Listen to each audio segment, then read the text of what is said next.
সবাইকে স্বাগত। আশা করি আপনারা সকলে ভালো আছেন। আপনাদের পরীক্ষাটি এমসিকিউ হবে। আজকে একটি এমসিকিউ পরীক্ষার প্রশ্ন প্যাটার্ন নিয়ে এসেছি। ধরেন এখানে রয়েছে 10 নম্বরে রয়েছে পৃথিবী শব্দের সমার্থক নয় কোনটি। পৃথিবী শব্দের সমার্থক নয় কোনটি। এখানে 4টা অপশন দেয়া থাকবে, যে অপশনটি সঠিক, ধরেন ক নাম্বার অপশনটি সঠিক যদি আপনারা বরাট করতে পারেন তাহলে নাম্বারটি পেয়ে যাবেন। ঠিক আছে, অর্থাৎ এখানে স্ক্রিনে যে প্রশ্ন প্যাটার্নটি দেখতে পাচ্ছেন, এখানে প্রশ্ন করা হয়েছে, নিচে 4টা অপশন দেয়া আছে, যে অপশনটা সঠিক ওই অপশনটা বরাট করতে পারলে আপনারা 1 নাম্বার পেয়ে যাবেন। এমনভাবে কিন্তু আপনাদের পরীক্ষার প্রশ্ন প্যাটার্ন আসবে। ঠিক আছে, পরীক্ষার প্রশ্ন প্যাটার্ন যেমন থাকবে সেম প্যাটার্ন আমরা একটি চূড়ান্ত সাজেশন তৈরি করেছি। সাজেশনটি নিতে স্ক্রিনে দেওয়া হোয়াটসঅ্যাপ নাম্বার রয়েছে, ইমো নাম্বার রয়েছে, যে কোনো একটি মেসেজ করে সাজেশনটি সংগ্রহ করুন। অর্থাৎ স্ক্রিনে দেওয়া যে নাম্বারটি ওটার মধ্যে হোয়াটসঅ্যাপ আছে, ইমো আছে, যে কোনো একটাই মেসেজ করে সাজেশনটি সংগ্রহ করুন। সাজেশনের মূল্য মাত্র 100 টাকা। আমি অবশ্যই বলি প্রত্যেকে আমাদের সাজেশনটি সংগ্রহ করবেন যারা কাজের কারণে, চাকরির কারণে পড়ালেখার সময় পান না অথবা পড়ালেখায় একটু দুর্বল, তারা অবশ্যই প্রত্যেকে আমাদের সাজেশনটি সংগ্রহ করে পড়ে যাবেন। ইনশাল্লাহ আপনি পরীক্ষায় পাশ করবেন।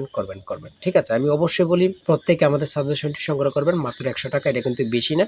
কত টাকা কত দিকে চলে যায় একবার আমাদের সাজেশনটি নিয়ে পড়ে দেখেন। ঠিক আছে, দেখেন আমি প্রশ্ন সমাধানে চলে যাচ্ছি, আপনারা দেখেন। প্রথমে রয়েছে বাংলা থেকে ব্যাকরণ শব্দের ব্যুৎপত্তিগত অর্থ কি।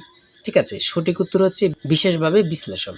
সঠিক উত্তর হচ্ছে বিশেষভাবে বিশ্লেষণ। হ্যাঁ, রাজা রামমোহন রায় রচিত বাংলা ব্যাকরণের নাম কি? গরীয় ব্যাকরণ। তারপর নিচের কোন বানানটি শুদ্ধ? কত পরীক্ষায় যে আসছে সেটা আল্লাহ ছাড়া কেউ জানে না। এই প্রশ্নটি অনেক অনেক পরীক্ষা আসছে, অনেকবার আসছে। হ্যাঁ, খুবই গুরুত্বপূর্ণ। বাংলা থেকে আপনার শুদ্ধ বানান আসবে, বিপরীত শব্দ আসবে, শব্দের অর্থ আসবে, তারপরে প্রতিশব্দ আসতে পারে, বাগধারা থেকে আসবে। ঠিক আছে, এগুলো থেকে কিন্তু ঘুরে পড়ে কারক থেকে প্রশ্ন আসতে পারে, এগুলো থেকেই প্রশ্ন। হ্যাঁ, বিভিন্ন কবি যেমন কাজী নজরুল ইসলাম, রবীন্দ্রনাথ ঠাকুর, তারপরে জসিমউদ্দিন, মুনীর চৌধুরী, এগুলো সম্পর্কে কিন্তু আপনাদের প্রশ্ন আসবে, দুই একটা প্রশ্ন আসবে। হ্যাঁ, প্রশ্ন কিন্তু একদম কঠিন হবে না। আমরা সকলেই কিন্তু বুঝি, কিন্তু ভালো সাজেশন পাই না বলে কিন্তু উত্তীর্ণ হতে পারি না। বিষয়বস্তু বুঝতে পারি না দেখি কিন্তু উত্তীর্ণ হতে পারি না। ইনশাল্লাহ আমাদের সাজেশনটি পড়লে যথেষ্ট। আমি আশা রাখি প্রত্যেকে আমাদের সাজেশনটি অবশ্যই সংগ্রহ করবেন। পৃথিবীর শব্দের সমার্থক নয় কোনটি? গৌর। যেমন সন্ধি বিচ্ছেদ থেকে 1 থেকে 2টা প্রশ্ন থাকবেই। সন্ধি বিচ্ছেদ থেকে আমি বারবার বলি। হ্যাঁ, কারক থেকে প্রশ্ন 1 থেকে 2টা প্রশ্ন থাকতে পারে, 2টা প্রশ্ন থাকতে পারে। শব্দের অর্থ থেকে এখানে দিয়েছে, দেখেন। শেষের কবিতা রবীন্দ্রনাথ ঠাকুর রচিত একটি উপন্যাস, এমন থাকতে পারে। 1 থেকে 2টা প্রশ্ন এমন থাকতে পারে। আমাদের সাজেশনে খুব সুন্দরভাবে, মানে খুব সুন্দরভাবে তৈরি। হ্যাঁ, কনফার্ম 1, কনফার্ম 2 অর্থাৎ মডেল টেস্ট অনুযায়ী দেয়া আছে। আপনারা নিলে বুঝতে পারবেন আসলে কতটা কার্যকরী। হ্যাঁ, 27 নম্বরে রয়েছে আইডেন্টিফাই দ্য কারেক্ট সেন্টেন্স। হ্যাঁ,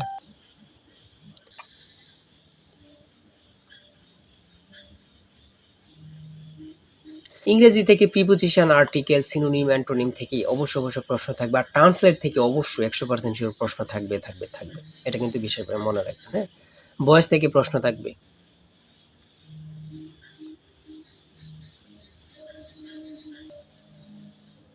অনুবাদ থেকে কিন্তু প্রশ্ন থাকবে। কারেক্ট স্পেলিং থেকে প্রশ্ন থাকবে। এই প্রশ্নটি কত পরীক্ষায় যে আসছে আল্লাহ ছাড়া কেউ জানে। আর ডাক্তার আসার পূর্বে রোগী মারা গেল, অনুবাদ কি বা অনুবাদ কোনটি? এমন ধরনের কিন্তু ট্রান্সলেট অবশ্যই থাকে। হ্যাঁ,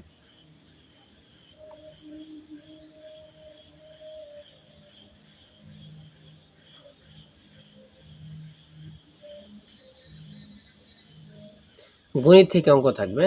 পিতামাতা, লাভ ক্ষতি, তারপরে মান নির্ণয়ের, এগুলো থেকে অঙ্ক থাকবে। জীবিতি থেকে 2-1টা প্রশ্ন থাকতে পারে।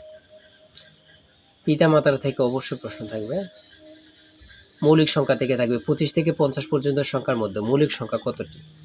দ্বারা থেকে থাকবে।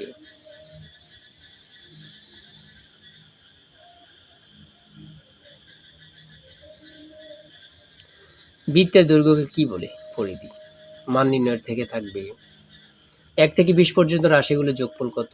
বিশ্বের প্রথম কার্বন প্রভাবমুক্ত দেশ কোনটি? মানুষের শরীরে মোট কয়টি ক্রোমোজোম থাকে? কত জোড়া ক্রোমোজোম থাকে বা কয়টি ক্রোমোজোম থাকে? আয়োডিনের অভাবে কি রোগ হয়? হ্যাঁ,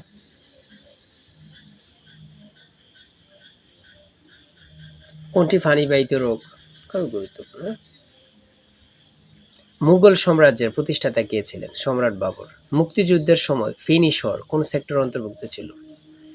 2 নম্বর, হ্যাঁ। সর্বশেষ 80 নাম্বারে রয়েছে উঁচু পর্বতারোহণে কিসের সমস্যায় পড়তে হয়? সেটা হচ্ছে বায়ুর চাপ, হ্যাঁ? এতটুকুই কিন্তু আপনাদের পরীক্ষার প্রশ্ন প্যাটার্ন। আমি অবশ্যই বলি যারা পরীক্ষা দিবেন আমাদের সাজেশনটি সংগ্রহ করেন। আর কোনো চিন্তার প্রয়োজন নেই। এখান থেকে ওখান থেকে প্রশ্ন দেখার প্রয়োজন নেই। আমাদের সাজেশনটি পড়লেই যথেষ্ট। খুব সুন্দরভাবে তৈরি। অবশ্যই আমাদের চ্যানেলটি সাবস্ক্রাইব পেজটি ফলো দিয়ে রাখবেন। পরবর্তী ভিডিও আপলোড দেওয়ার সাথে, সাথে চলে যাবে আপনার কাছে নোটিফিকেশন। আপনাদের প্রশ্ন সমাধান, রেজাল্ট সকল কিছু আমাদের চ্যানেলে সবার আগে পাবেন। অবশ্যই চ্যানেলটি সাবস্ক্রাইব করে রাখবেন আপনার জন্য। ঠিক আছে? এবং কি পারলে একটা লাইক করে দিবেন। আজকের ভিডিও এই পর্যন্তই। সবাই ভালো থাকবেন, সুস্থ থাকবেন। আপনার যে কোনো তথ্য জানতে কমেন্টে লিখুন। আল্লাহ হাফেজ।